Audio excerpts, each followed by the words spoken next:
So you're talking about the Staten Island teams that have fed into your program. Let's get to it. Staten Island baseball. Staten Island High School baseball is underway, Coach. Give us your view.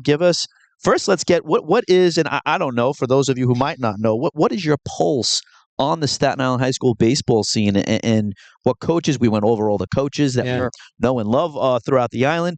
What coaches you're talking to? What players do you know? So the high school scene is very competitive. I can see that for sure. Oh, yeah. Right, Emma? I mean, Absolutely. more so than in years past. I mean, it is just a competitive. I mean, Mike, when you look at the final playoff bracket, Staten Island is always there at the top. Right. It sure it's is. the CHSAA, PSAL, Single A, Double A. Right. The Patrides of the world. That's right. We're at the top, right? And it's a responsibility. I see it as a responsibility. And Catholic schools doing well. It's a responsibility. It's a responsibility. And we have the. I like that because we all have a responsibility. We all take part. Yeah. Like we have to, bolster each other up. Absolutely. Encourage one another. That's encourage our programs. Whether it's Patrides, McKee, Staten Island Tech we talked about, or it's Port Richmond by the Bayonne Bridge, to our friends at CSI, to the Ferry Hawks. Like, I think we have. You're right. I like Staten Island baseball is definitely on the rise. There's no doubt. I agree. And I think the Ferry Hawks are also year over year thus far have seen growth in some form or another. I just like that, Chris. We got a responsibility. You have a responsibility, Staten Island. You're all responsible. Responsible. I love it. Coach, keep going on your familiarity with the high school scene and what you're looking forward to this season. When the season opens up, I usually get in touch with all the coaches, and I know all of them for over the years. Staten Island is a big place, but yet so small. Sure. You could throw a quarter and someone's going to catch it. Someone is going to catch it. So I'll go over like, hey, any kids to watch? Any kids not looking to go away? That's really one of my first questions, because when a kid it is a great question. That's smart, Coach. When a kid wants to go, it's a simple question. Like, yep. hey, what do you think? Hey, he's very high academic. He wants to go away because he's going to get a lot of money at a really good school. Sure. And I understand that part. So what I'll do is I never want to forget a kid like that, because he may go away and just may not like it. Yeah. Right. Just may want to come home. So I'm like, hey, heard you wanted to go away. I get it. I understand. I just want you to know there's always a spot for you if you want to come home. It's great. And I leave it like that. That's great. And then I won't follow him as much because I know he's not coming. Right. So I kind of do that. But it's in the back of your mind. It's in the back of my mind. Going away to school isn't for everybody. Just like college, university, it's not for everyone, right? It's not for everybody. And I get the knock on the door every January. I'm doing this 17 years in a row. I get a knock on the door in January that a kid does not want to go away anymore. There you go. He wants to stay home. It's happened. And I always keep 1 or 2 spots open because I know that's going to happen. Look, I think that is the natural progression everywhere. I agree. Right? If you look at St. John's, right, with the Ed D'Alessios of the world, right? Yeah. I think every university, as long as it's a place where kids can actually go and flourish, you will have your hometown kid that wants to stay. Yeah. And I think that's what CSI is turning into, right? Agreed. I've had many kids that I train, that I hit with, that I catch with, that want to come here, that are coming here, that are committed here, that are actually here right now, and they're loving it. That's great. They're loving it. And they see the vision, which is great, right? Yeah. And they know there's a transition. There is. And they see it. They definitely see it, Tom. It's a job. Everyone thinks being a college athlete is the easy part. Like, we get spoiled and everything. It's more work than being just a student, because not only are you the student, you have lifting, you have practice, you have games, you have away games, you got a turnover game the next day, then you have class Monday morning. It's a lot. Yeah. It's a lot. So, the kids buy into it. It's a really fun experience. And Coach, I try and make it as fun as I can. If you don't mind, just kind of breaking down a little bit of what type of player are you looking for the Staten Island kid? I know that you're not just taking anyone. I like that.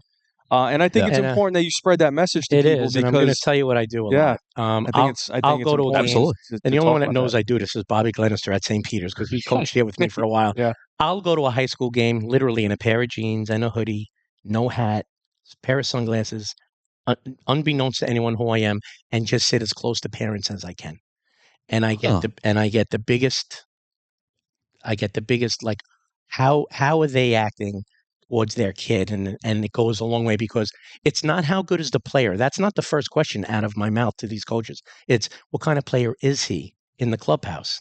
Is he a lead? Does he have leadership qualities? Right. Is his parent going to be a pain in the butt? Is his parent say it louder for the people in the back? Yeah. The people in the back. Just try to say it a little bit louder. It's true. It's just I can't tell you how many times, and it's been a lot where I've heard a parent, and I'm like, "There's no way I can take that kid if this is how the parents are acting," and I don't take them. Yeah. And it's a shame, but you have to, because my program is my program, and it has to run a certain way. And I always say, the weakest link in the chain is bad. Right. I can't have that. I have to be very, very specific. And to your point from before, being a Division I, II, and this being in your fourth full year, accounting for what you said, kind of minus the COVID, minus the COVID year, you don't have room for error. I don't. You don't have room to take special time to go spend with the parent and describe and explain your thought process. No. Yeah. You want guys that can play baseball, that are going to be leaders in the clubhouse, help out the young guy, and perform. I do. Without having to worry. And it's funny, I go to a lot of showcases in the summer, and I sit and stand next to these Division I coaches, and I listen, and then I ask the questions, and they're like, we go through the same problems you're going through. I'm like, you do? And I'm like, he goes, of course we do. It's the same things, Oh, wow. Yeah. And then as soon as you find that niche, remember we talked about the niche, right? When you get that niche. That's right. You have your own thing. That's right. That's great. And listen, you're all about, is the kid throwing his helmet after he struck out? Is the pitcher on the mound waving his arms after the shortstop made an error? Or is he like, don't worry about it, get the next one? Yeah. I watch this. My coaching staff watches this. And when they come back with the whole results of the day, I'm like, so tell me about the kid. I'm like, really? And then we move on. Then we move on. And listen, he may be the talented kid we want on the team, but there's so other amenities that come along with him. Sure. It's got to match. Yeah. If it doesn't, we have to move on. I was recently with the Queens University coach in North Carolina. We did a camp out there for USA, and they just went from D2 to D1. Oh, wow. Right? So they're in that transition year. 2 years ago they went, but they're talking about the same stuff. Yeah. And it's interesting, Todd, because what they were talking about, similar to what you said, Mike, is it's still the same culture. It's just a tick up. Sure. Right? Correct. So things are heightened maybe a little bit. It's still the CSI culture. Right. It's a heightened culture. Correct. Sure. And I think over time, Coach, with if you keep winning and you keep getting nice uniforms and the turf comes, I personally think, and I think the world is at your fingertips. It really is. I agree. Social media is really big. I was never really big on it. I'm one of the older coaches, but I've learned, like we talked about this earlier, I've learned to morph and to accept change. Mm-hmm. Yeah. This is what the kids want. Media day is the biggest day for these kids. They love it. For the year. It really is. They love it. They love it. And it goes on for hours. And that's awesome. You know what that's about. We literally set it up, and then I go to my office because I don't want to. You don't want to know. Everything comes, every prop you can imagine comes out. Of course. But they love it. And then they post, and I love it. I really do. It's a lot of fun. But that's pride. That's pride in self. That's pride in school and your colors. And my buddy, that looks sick. Like that's part of the camaraderie, it's funny man. You said that because I've seen in the last 3 or 4 years that kids now wear the CSI hoodie out. Yeah. And they're proud to wear it out, and the hat. And I'm always like, I'm like, this is awesome. It's cool. Because it wasn't like that back in the day. You gave your gear out. I agree with that. They don't wear it. They don't wear it to the mall or wherever they go. You guys also have sick gear. We got sick gear. You have really nice shorts. So that changes things. It's true. 100%. The colors are awesome. Yep. I love the Columbia blue and black. It is clean. It is. Absolutely. One of my assistant coaches, Tommy Leno, is a magician when it comes to all this kind of stuff. So I'm very fortunate to have him and my coaching staff. Shout out Tommy Leno and Bobby Glenister, of course, all part of this Metro United Sports Unlimited team that is powering this broadcast along with your friends at TUF Media. For those of you that just might be joining in, Todd Bavona, Chris Reyes, Mike Mauro joining us from CSI, Ferry Hawks, and also an authority on Staten Island High School baseball, knows all the key players, knows all the teams very well, a lot of them going from Staten Island, going to CSI, and we hope, we pray, going to Ferry Hawks, which would be incredible and probably a full circle moment that will got to be so rewarding. I mean, it's got to be amazing. So we're here wrapping up our conversation about high school. Any players in particular? Chris did a great job breaking down every single team and some key players. Anyone already? You said that, hey, You got some guys. Anyone you already off the top? You're looking forward to watching some baseball. We are. Obviously, you'll watch. He's looking forward to Tauntonville High School baseball. Yeah, obviously, he's going to be on 100. He's going to be at 100 Luton Avenue. No pressure. Yeah, no pressure. He's going to be at 100 Luton Avenue. You're going to be catching a game. That's You're right. going to see the guys on the Every field. Tauntonville kid's getting a full scholarship, right? Tauntonville does get a little special, Of course. little extra. They get an extra look. They do. So yeah, anyone in particular, any teams you're going to see, Coach? I definitely the Catholic school teams. Okay. Are very powerful. They have a lot of pitching. I love going to watch them play. Okay. I do. The public schools, I'm not going to say it's as competitive. It is, but they have different. It's more pitching is on the Catholic side. I feel. Okay. You agree? I would agree. Yeah, and then hitting and it's a little bit more dense in the Catholic Agreed. school. Yeah. Agreed. It is. Yeah. Okay. Agreed. It's a bigger pool. There's a lot of fish in that little pond. That's true. You know what I'm saying? Because there's only 4. Is that true? Is that true citywide, guys? Yes. Yeah. Throughout the city? Yeah. Is that a Since COVID, there was a separation. Yeah. Unfortunately, and I've told the people at the public schools that It's so funny you're saying it this was right now. separating. We just had this conversation. Unfortunately. Oh wow. And parents made the decision to go to a little bit more non-liberal route. Correct. Correct. And it worked out for them. Oh, that's interesting. Yeah. So you're getting a lot more pitching from Queens, let's say, and the Bronx from the Catholic schools, even there. Right. Like I think a perennial power at Monroe, Right. James Madison. Like, to me, they always had studs. Right. So I'm more likely to see. Give me a school that's poly prep. Yeah. Like they're going to have super loaded. This they're year. always Poly Prep has 10 pitchers. 8 of them are Division I type players. Yeah. You know? Yeah, Whereas a Monroe has that one kid that throws 90, and then everyone else is okay, is good. But am I right? I would say that. Absolutely. Yeah. So, hey, look, I go in and I cold call games. I just show up. And you do that kind of, I do that. eye test. I do. I find that because I hate being disappointed when I hear about a kid, then I go and I'm like, Yeah. I want to be the one about, what about that kid? guy? The one thing I will say, guys, this year, and I told you this behind the scenes, Coach, I would keep an eye on the Moore Mavericks. I know you said we that. talked about that earlier. Yes. I got a very interesting feeling. Gerard has been cultivating this thing the last few years since he took over, and when you look at his roster, he's got some really good young players. Got some good arms. From what I understand. He's got some really good arms. He's got some depth in the pitching staff. He's got some guys that can throw out of the pen. Yeah. And most of all, he's got some kids that can hit. Yeah. Right. And when you put that combination together, Coach, he's worked worked hard over there. He didn't have much early on. There just wasn't enough kids going to the school. But recruiting wise, getting kids into the school, and now baseball players going there. Right. And he's one of my favorites. Gerard's a good dude. Oh, he's a good dude. And he's tasted it, right? Absolutely. He played Division I baseball. Absolutely. He's a real winner. He's a winner. He won a city championship. Oh, there you go. For Catholic under Nick Dosher. That's right. So he knows what it tastes like. He knows what it takes. He gets it. He definitely gets it. But it matters, keep an eye out for that. Guys, I joke because, every coach that Chris spoke about was a winner. but it matters, But if you go down the list, Coach, right? You got Coach Mulligan. They're all winners. You have Ray Smith. They win. They all win. But it matters. But it matters, Coach, right? Because once you get a taste of that, it's just like when you said your kid's here at CSI, you get a taste of this. It's like, ooh. Yeah. And then there's a little bit more pride. You walk with a little bit of a swagger about yourself. Right? So I mean, there's a lot of winning done on Staten Island. Nelson Ortiz, city championship. I mean, the list can go on. And that's not us bragging about Staten Island. That's Staten Island. It's just facts, right? man. Staten Island. Mike Grippo. Facts. Mike Grippo. Even the B division, Jerry Sidman over at McKee Staten Island Tech, just continuously putting out quality products, and it speaks for itself. And you set expectations at that point. You expect it, and then you kind of carry that burden a little bit. You do. You definitely do. Yeah, because I think it's a good thing. Yeah. I thought. Yeah. We did it well at Tauntonville, Coach. We did. Yeah, we really did. It was fun to carry that burden. Man, it was a lot of fun. But awful when you fail. I remember in 02 when we didn't make it. Yeah. When we talked about this. We got knocked out in the second round. Yeah. Versus Port Richmond, I think. Oh, remember they started. Yeah. I remember that we played at Tech. Yeah. I can't actually connect with that. We always have. He was always a winner. I'm sorry. He was always a winner. That's why. I see what he always does now. I see what he does. All right, fine. I can't really connect with that. I apologize. Yeah, 3 years. You played varsity ball all 4 years? Or 3? 3. 3 years of varsity ball, never lost a game. Whatever. All right. You can't relate. 2, I think. You only lost 2 games, I think. 2 maybe. That's crazy. That is crazy. We talked about that. It's so funny. The longest review, of course, was Tauntonville.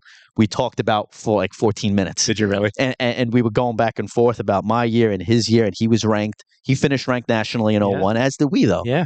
I just don't remember where. I thought we finished like 13th or 16th. We were in double digits back then. Yes, but you guys were 9th. 6, I was going to say Oh, 4 or 6. Oh, wow. Yeah, we were up there. That was the best we've ever had, too. Yeah, I think so. Yeah. I keep telling that to Jason Marquis, but he doesn't want to listen to us. Because you know him. Jason. He's Jason always who? right. Whatever. Jason who? The heck with that guy. Another great guy. Yeah. Oh, yeah. We should have Jason on the shows. Jason has got the driest, most fun humor. Oh, yeah. And he tells you how it is. You don't want to know an answer. Don't ask it because he tells you. But he's a great guy. He's a great guy. He's one of the best baseball minds I've ever been around in my life. I got to tell you, just a very genuine. I got to tell you a funny story about it. It's 10 seconds. We're in the CSI gym. He's working out, still playing in the pros, and the practice is over. And there's a football on the floor. He knows the stories. I tell all the time. There's a garbage pail all the way in the bleachers in the corner on the opposite end of the gym. He picks it up and he goes, I'm going to get it right in that thing. I go, no, you're not.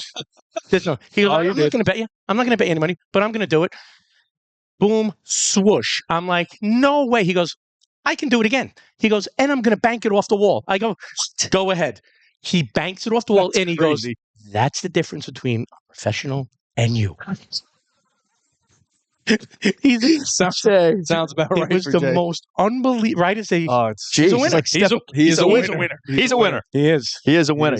He won plenty of games on the island, off the island, in the major leagues. It was so cool watching him. I remember watching him in high school. Oh, it was amazing. Dominant. The most dominant. My dad used to make me sit down and just watch what Jason does. Yeah. That's it. Yeah. And I was like, okay. Yeah. And that's a great example. He's a student of the game, even to today. You know, he's a great person too. Great person to mimic and absolutely. A mentor and for sure. Yeah, big in the community and whatnot. Absolutely. So we covered CSI baseball. We covered some Ferry Hawk baseball. Looking forward to another great season. Yeah. Again, the trend is going up. Every year, I feel like there's something new added, whether it's the ballpark, the squad, or another great manager. You had Ricardo Alfonso, Homer Bush, which was freaking amazing to watch. Yeah. And then we hit on the high schools a little bit, which I'm sure you're looking forward to the season. I really am. As always. You even have St. Peter's in your own backyard playing, right? They play there at the Ferry Hawk Stadium. They play at the Ferry Hawks, and they've actually rented 6 or 7 dates here for their home games. They want to play a couple of night games, and so we figured that out. And I love when they come here to play. Yeah. You know, I sit in the press box. I got could see the whole thing going on. Absolutely. Yeah. Bobby runs a great program over there. Yeah, but that goes back to let's help each other out. Absolutely. Oh yeah. Like let's get these guys some real baseball under the lights. And that's funny how it goes full circle. Like we were rained out here, and I called the Ferry Hawks, and he helped me out. There you go. Bobby needed 2 dates for his. Hey, I'm away those 2 dates. Take it. You can play. It's how it works. That's how it should be. That's how baseball in Staten Island and Staten Islanders should be. I'm very pro Staten Island. Absolutely. Born and raised here. I'm proud of it. Absolutely. I hate when we get knocked down a little bit. TV shows and all that stuff. But jealousy is a terrible thing. Mm-hmm.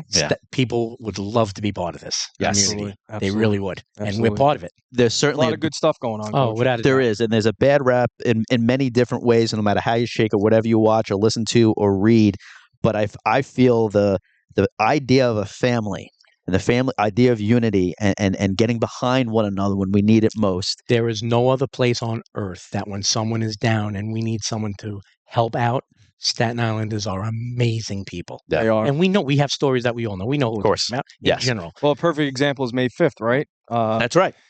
Cinco de Mayo, Farrell's playing St. Peter's over at Ferry Hawks, and we're doing a fundraiser for the Rory Cristoforo family, and we would love for them to come out. Yeah. Bring the boys out, Coach. It's already on our calendar. It's going to be a great event. Oh, there's going to be thousands of people there. I mean, that's just getting behind a family that had very unfortunate things happen. Sure. But they're part of this community. We're not going to forget it. And we're going to continue to do it.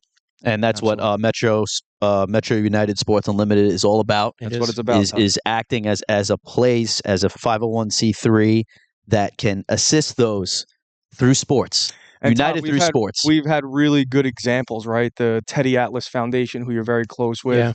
the Siller family, their foundation. They do a phenomenal job. They kind of led the way for the last 2 or 3 decades, and you have younger people that want to follow in those footsteps, and that's what we're trying to do with the free All-Star games and giving back to families in need. It's important stuff, and I think it's time that we all come together and keep making this a better place. I agree. You guys are doing it right. You really are. Well, we thank you for the time. Yeah, thank you for allowing us to use this facility. Yeah, my pleasure. It's great to see you, Coach. Yeah, it's great seeing you guys. Love you. Appreciate the time. Once again, Coach Mike Mauro, CSI Dolphins, Staten Island Ferryhawks. Be sure to get your tickets for the season. They are available. I did see them. More importantly, May 5th, Chris just mentioned, May 5th, Cinco de Mayo at the Staten Island Community Hospital Park, right? That's right. That's going to be Peters versus Farrell, raising money for Rory DiCristoforo. That's correct. That night, it's going to be a great night. It's got a lot of fun things planned. We're going to be wearing some fun gear. Yes, is the rumor. It is Cinco de Mayo. So looking forward to that. Again, be sure to share this. Share bits and pieces of it. If you heard your name, be sure to like us again on all our on the Instagram channel. Like us on Facebook. Follow us on X. Hit notifications so you can find out when we air new episodes of this podcast that Chris and I are going to be doing throughout the season, and have great guests like Coach Mauro. I am Tom Pavona with MUSU TUF Media. This is Chris Reyes, Team USA.